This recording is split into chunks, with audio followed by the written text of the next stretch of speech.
Istanbul में बेनतीजा वार्ता के बीच जेलेंस्की ने पुतिन को सीधे ललकारा। कहा, जंग में रूस को हैसियत दिखा देंगे। जेलेंस्की ने पुतिन को सीधे ललकारा और कहा कि हिम्मत है तो सीधे आंखों में आंखें डालकर आमने सामने बातचीत करो।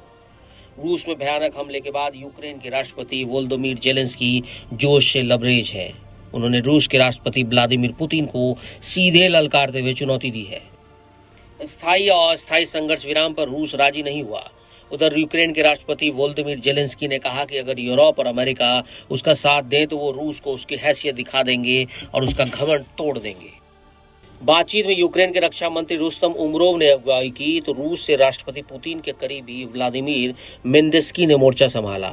यूक्रेन के रक्षा मंत्री पूरी आर्मी के वेशभूषा में थे। रूस ने संकेत दिया कि वो सीज फायर पर राजी हो सकता है अगर यूक्रेन उन जगहों से सेना को पीछे हटाए जिन पर रूस का कब्जा है।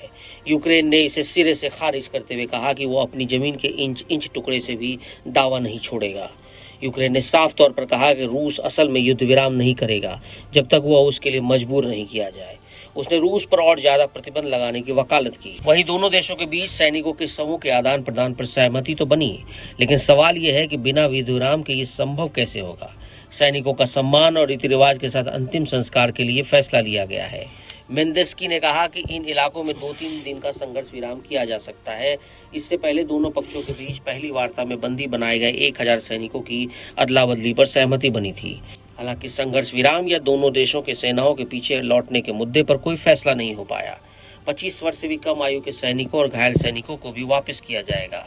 यूक्रेन ने हाल में ही रूस की ब्लैक सी फ्लीट पर करारा हमला किया था, जिसमें 40 से ज्यादा रूसी विमानों को निशाना बनाया गया। ड्रोन अटैक इतने सटीक और योजनाबद्ध थे कि रूसी सुरक्षा तंत्र को चौंका दिया। एक रिपोर्ट के मुताबिक यूक्रेन ने समुद्री ड्रोन से रूसी जहाजों को निशाना बनाया, जिससे 2 युद्धपोत भी बुरी तरह क्षतिग्रस्त हुए। जेलेंस्की ने कहा है कि यूक्रेन रूस को चौंकाने वाले ऐसे ड्रोन हमले करता रहेगा, क्योंकि आक्रामक नीति ही रूस को झुकने के लिए मजबूर करेगी। जेलेंस्की ने कहा कि पश्चिमी देशों की सारी खुफिया एजेंसियों को पता है कि रूस इस बार बेलारूस के जरिए क्या करना चाहता था। ऐसे में अगर यूक्रेन को मिसाइलें और हथियार मिले तो वो पासा पलट सकता है। जेलेंस्की ने यह भी कहा कि अमेरिका ने रूस पर जो नए प्रतिबंधों की तैयारी की है वो उसका स्वागत करते हैं। अब सवाल यह है, क्या पुतिन ने यूक्रेन को हल्के में लेकर गलती की? क्या 3 साल से चल रही इस जंग में रूस को कई बार पीछे हटना पड़ा है? हाल में ही खार्किव में रूस ने मिसाइलें दागी, लेकिन जवाब में यूक्रेन के ड्रोन्स ने रूस की अंदरूनी एयरबेस तक हमला कर दिया। क्या रूस अब ये समझ रहा है कि ये युद्ध अब सिर्फ सीमा का नहीं, रणनीति और साइबर हमले का भी है? क्योंकि रूस के लिए अब चुनौतियां बढ़ रही हैं। सैन्य संसाधनों पर दबाव, पश्चिमी देशों के प्रतिबंध और यूक्रेन की बढ़ती अंतर्राष्ट्रीय मदद। पुतिन के लिए युद्ध जितना लंबा खिंचता जा रहा है वो राजनीतिक और आर्थिक जोखिम बनता जा रहा है। क्या पुतिन जेलेंस्की की चुनौती का जवाब देंगे या फिर अब जंग और ज्यादा खूनी मोड़ ले लेगी?